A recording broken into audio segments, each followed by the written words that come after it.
Sige. Sige, subukan mo. O, ba't nalalakit ka na naman? Kill me! Ikaw naman, sumama ka sa lola mo. Maayos ka yan. Mungkin. Mungkin. Maayos ka yan.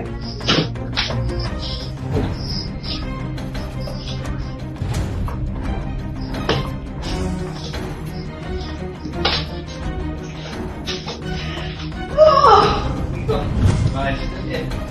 Sumama ka na dun. Sige, sinaban mo na dun. Ako na yan. Silaban mo na dali mo. Wala na akong gagawin. Bukas ka. Okay. Ano yung mga ka? Okay. Okay. Parang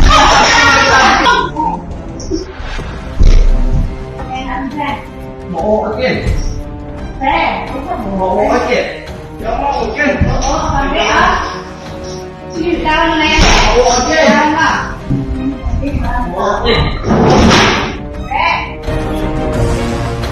Just to clarify ha, eto pong lalaki na napanood po natin is Mr. po ninyo. So, kasal po kayo. Opo. Okay. At may mga nakita rin po kaming mga bata doon. Mga anak po ninyo yon. Dalawa yung nakita ko, no, na bata po. 3 years old po tsaka 1. 3 years old at 1 years old. No? Ma'am, diretso po tayo dito ha. Eto pong nakita namin, hindi po lang po ito yung mga pagkakataon na naranasan nyo yung pananakit na yan. Hindi po. Ilang beses kayo sinaktan nitong taong ito? Kahit po 7 beses meron na. Okay. Kahit po bago akong panganak, dahil ayaw niya akong tulungang mag-alaga, yun hanggang sa nagagalit siya sa akin dahil ano sinasabi ko sa kanya. May mga nangyayari po kasi dahil dalawa po yung bata sa amin. 11 na po ng umaga, gising pa ako, hindi pa ako natutulog. Tapos siya, tulog na tulog. Pag tinawag ko naman po siya, para siyang patay, ayaw niyang tumayo. Ayaw tumulong. Opo, ayaw niya akong tulungan. Irresponsable na Opo. tatay. Okay. So, ma'am ha, kasi kung sinabi po ninyo na more or less 7 times na po na sinaktan kayo ng mister po ninyo, malaman po namin na ano daw po yung madalas na rason kung bakit naman umaabot sa punto na ganyan yung ginagawa po sa inyo. Yan, madalas po may pinagtatalunan kami, ganun. Okay. Pero ang ano po, lagi kasi siyang wala. Lagi po siyang umaalis. So, siguro ang nangyayari, lagi kang nagre-reklamo. Ayun nga po, kaya po... Himingi ka ng tulong bungangera naman. daw nga po ako. Eh, ba't kung bungangera ka daw, hindi pa rin yan justification or an excuse na ganun yung gawin. Okay? Bungangera ka nga, siya naman, batugan at abusado, violente na tao. Okay? Ma'am, yung mga pagkakataon po na iyan ha, yung napanood natin ni na Shari. Okay? Yan na po ba yung pinakamalalang nagawa po niya sa inyo? Opo, yan na. Okay, yung hilahilayin ka, parang sinabunutan and everything. May nakita nga ako dun eh. Mayroon pang isang tao. Sino yun? Yun po yung kasama namin sa bahay. Okay. Wala na siyang hiya. Talagang sa harap ng mga anak ninyo, sa harap ng ibang tao, talagang pinapakita niya. Ganyan yung pagtrato niya sa asawa niya. O, ganun nga po. Attorney, may isang clip nga doon kung napanood po ninyo. Hawak po ni ma'am, kahit po hawak niya yung bata, pinihili niya, binaba niya yung bata, sa kanya po sinaktan ng paulit-ulit si Ma'am Ashley. Yan, nakita natin. Ilang buwan na po kanina, yung no? baby? Ngayon po, 1-year-old naman. Pero nung time po nang mangyari yun? 11 months. Talagang wala siyang pakialam kung madamay yung mga bata doon. Siyempre, kung hilahilain mo ba naman yung nanay, baka mabitawan yung bata. At bakit kanya pinapalayas? Kasi nga po nag-aaway kami. Dahil Ayaw din po niya yung sinisita siya. Tsaka ang gusto po niya, bawat gawin niya, oo lang ako ng oo. Eh sabi ko po sa kanya, wala ba akong pakiramdam? Okay. So, talagang, kung ba, sunod-sunuran ka na lang. Opo, ano ba dapat yung mga ganun. gusto niyang gawin? Yun yung hindi ko siya pinakikialaman sa mga ginagawa niya. Tsaka ang sabi niya po sa akin, hindi daw ako kasama sa mga desisyon niya sa buhay. Okay. Hindi, kasi ma'am, yung lahat po ng napanood namin ha, malinaw naman po that there was physical violence committed against you. Okay?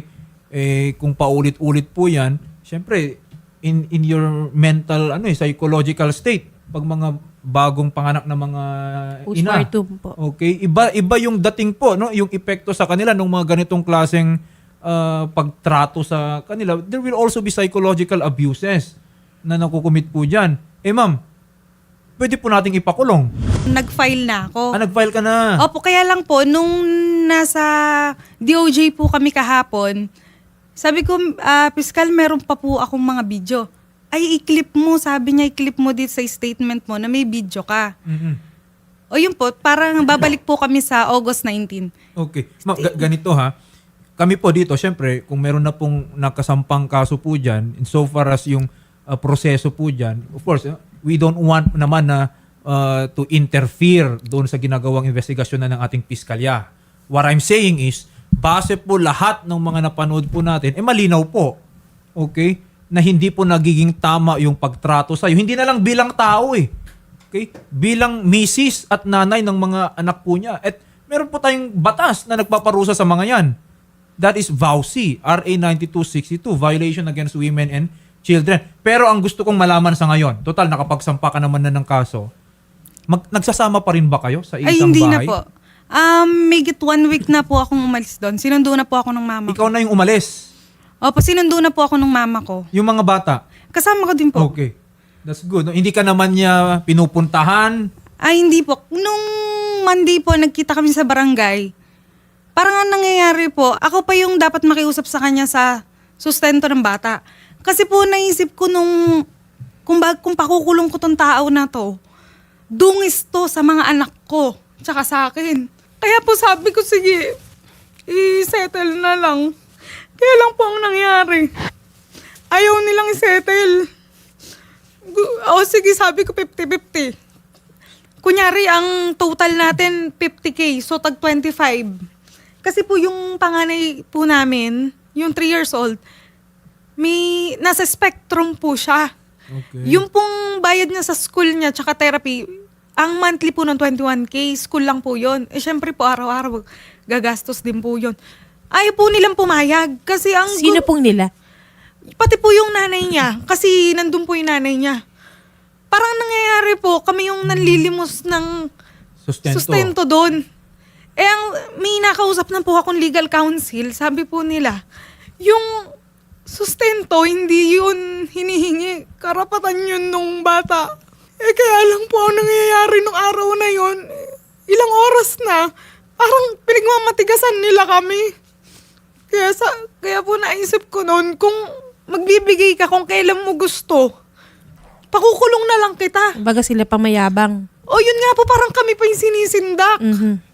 Kung tutusin po, hindi naman siya humingi ng tawad sa akin sa ginawa niya. Pero bakit parang ako pa yung nag-a-adjust? Yun po yung nangyari nun. Kaya napakasakit ng loob ko. Okay. Alam mo, Sharino, yung mga ganitong sentimiento ng mga nanay who experience this type of abuses, ang dami na pong beses na nakarating po yan sa ating Korte Suprema. Okay? At hindi po tayo nagbubulag-bulagan dito sa mga insidente, Shari, na syempre, ang isang nanay, kaya na nabanggit ni ma'am kanina, dungis pa rin sa anak nila yun eh. Okay?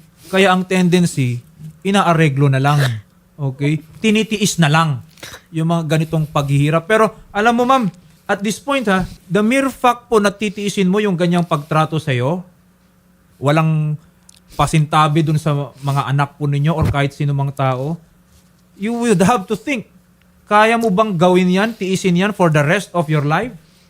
Because at this point, madam, I'm telling you, no, paglaki ng mga anak po ninyo, kung malalaman nila, mapapanood nila yung mga nangyari sa'yo, at pinatawad mo pa rin, yung mga anak na po ninyo ang magagalit sa'yo.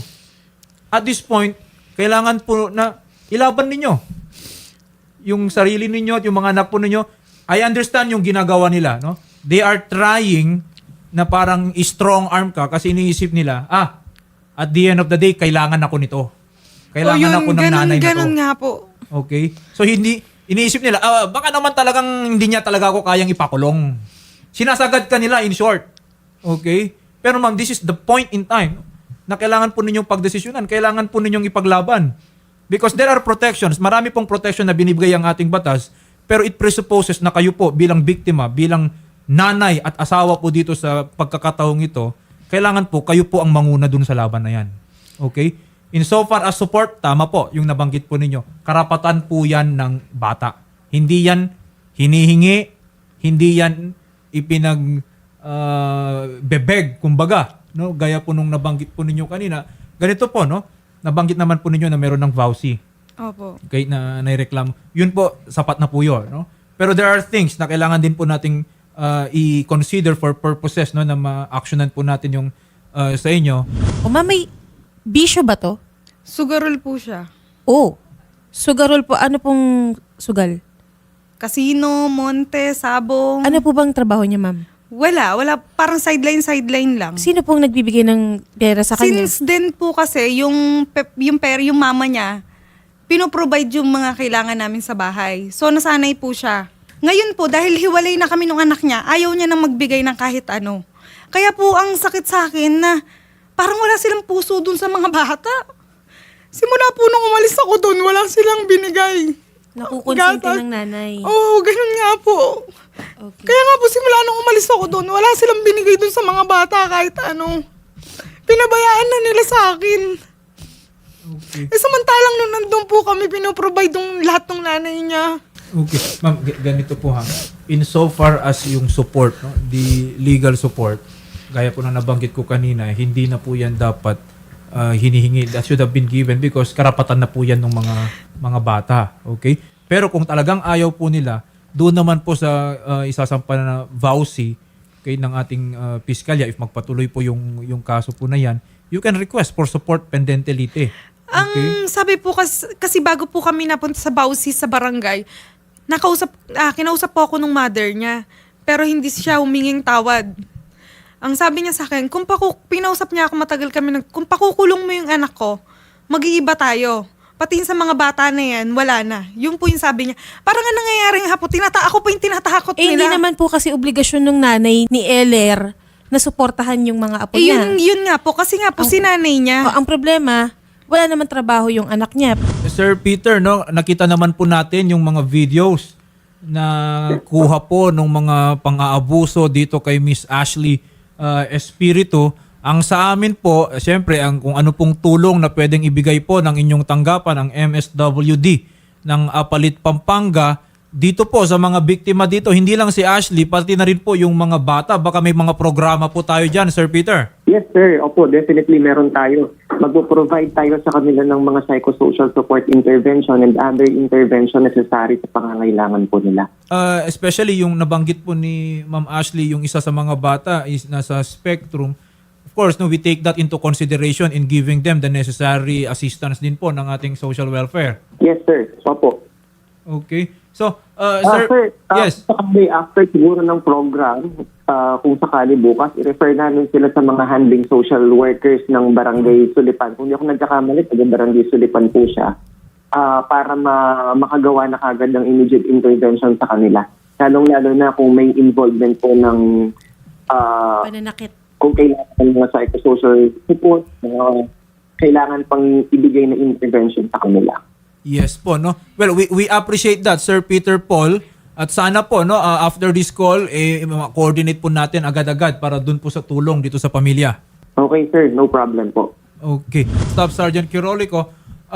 Staff Sergeant, yung amin po dito, napanood po namin lahat ng videos. Okay? At malinaw naman po kung ano po yung mga ginawa nitong lalaki dito kay Ma'am Ashley Espiritu. Ma'am, yung investigation po natin, I suppose, naging madali lang yan. At yung kaukulang kaso, kamusta na po? Yesterday, sir, nagpunta po kami sa DOJ para po i-submit yung mga documents and evidences. So, may CBU po kasi tayo dun sa DOJ. So, sabi po ni prosecutor, balik po kami sa Wednesday para mag-submit for additional evidence yung sa Okay. CCTV po. Sige po, no? Well, we trust po, no? Kasi kung mas madaming ebidensya, mas madaming videos na may puproduce po natin, magiging mas malakas po yung kaso. Dito naman, Ma'am Ashley, kung kuhang-kuha po ng recording yung pag-aabuso po sa inyo, mas madali po nating mapapatunayan yung mga alegasyon po pagdating po sa korte. So, Staff Sergeant ha, i-submit po natin lahat ng hinihingi po na ebidensya. Ayan, mga picture ng mga pasa, kung may medical records po Meron po, tayo. nasa lahat po PNP yan, po. i-submit po natin. Yes po, attorney. Naka-intact naman na po. Yun na lang po yung additional po, yung sa CCTV po, plus authenticity ng Yes. video. Opo, no? Kung kaninong CCTV footage yon or someone who is competent to certify the authenticity of those videos, i-submit na po natin para solid yung ating ebidensya. Yes, attorney. Okay. Sige po ha, maraming salamat po sa tulong ninyo. We will keep in coordination kay Police Staff Sergeant Rosemary Quirolico. No problem, attorney. Basta po kayo. Thank you. No, ma'am, gaya po nung nabanggit ko kanina, kung gumugulong naman na po yung kaso na yan, ang suggestion po namin sa inyo, ituloy po ninyo yan. Okay? Because kung at this point pa lang, pinakita po ninyo na mahina kayo, in short, in other words, nakikita nila yung kahinaan ninyo na wala ka namang lakas ng loob talaga na magpatuloy dito, anong guarantee po ninyo na hindi po mauulit yan? Okay? Mas lalo po silang maniniwala na kahit anong mangyari, wala rin naman palang consequence sa kanila. At this point, they need to learn it the hard way. Okay? Yung aspeto po ng support na, ma'am, korte po mismo. Later on, no, we can file that separately kung talagang ayaw po nila. The court will fix the amount of support. Okay? Nung nasa barangay po kasi kami, yun po yung pinipilit nila. Wala daw po kasing trabaho yung asawa ko. Okay, ma'am, ganito po 'yon, no? Under the family law po natin, family code po natin, the value of support is dependent, okay, upon the needs nung bata at nung kakayahan po nung tatay, okay? In this case, sabi mo naman po kanina na may mga instances na yung nanay ba or what yung nagbibigay, pero kung it would appear na talagang ayaw lang nila, may sakit ba siya? Meron ba siyang incapacity? Kasi kung talagang ayaw lang niyang magtrabaho para wala siyang maibigay sa mga anak niya, baka maybe it's time to consider it as economic violence under VAUSI. Okay? Hindi naman po pwede kung you have the full capacity, malakas ka naman. Okay? Pwede ka naman maghanap ng Halatang trabaho malakas naman, mo. attorney, Tama. nananakit eh. Okay? Pero hindi mo pwedeng gamitin yon na para wala kang basis na magbigay ako sa bata, hindi na lang ako magtatrabaho. Kasi sabi naman ng batas, depende rin yan sa kakayahan kong magbigay. We will try, no? Sa tingin ko naman, again, this is my personal opinion, okay, there is economic violence provisions under VAUSI. Mas mabigat po yan, no? So, let's see po, ma'am, ha, kung ano po yung pwede nating maidagdag po dyan sa kaso po ninyo. Pero definitely, kung nasa piskalya na po yan, as much as possible, we don't want to interfere. Okay? Salamat po. Ma'am, sasamahan naman po kayo ng reporter po ni Senator Raffy sa Apalit, Pampanga po. Salamat po and maging malakas po para sa mga bata. Salamat po sa inyo. Salamat po. Malakas at matapang. Matapang. Magandang hapon po, ma'am.